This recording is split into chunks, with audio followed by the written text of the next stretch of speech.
Herkese merhabalar, ben Huri. Huri Metek Mutfak'ta kanalıma ve mutfağıma hoş geldiniz.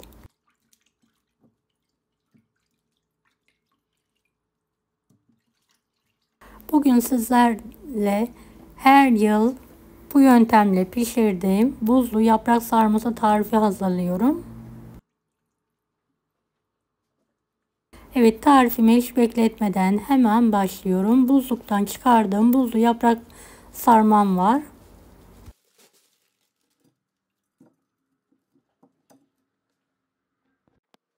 Soğuk suyun içine alalım ve buzunu yıkayalım. Bu sayede asla buz kokmayacak.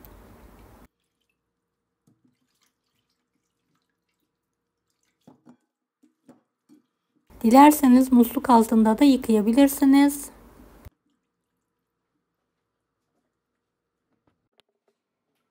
Evet, dikkatlice ayırdıktan sonra şöyle bir tavaya alıyorum. İsterseniz tencereye de alabilirsiniz.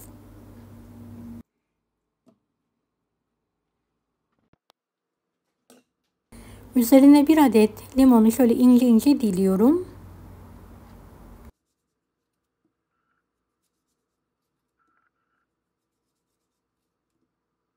Bol ekşili, çok lezzetli oluyor.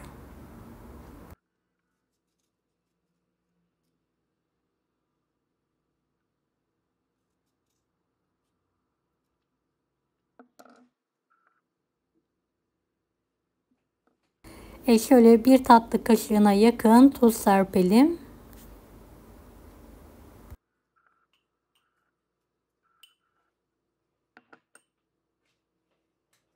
Çok az soğuk su gezdirelim. Buzunu da çözdükten sonra kendi suyunu saldığı için az miktarda ekleyelim. Kapağını kapatalım. Kaynayana kadar yüksek, daha sonra kısık ateşte suyu bitene kadar pişirelim.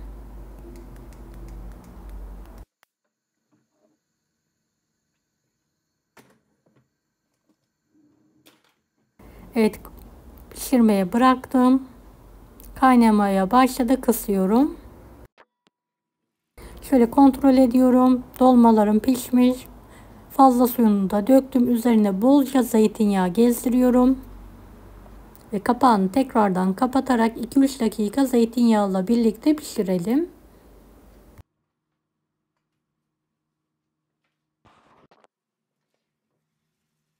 Sarmam artık hazır. Altını kapatıyorum ve dinlenmesi için şöyle bir kenara kaldırarak sarıyorum.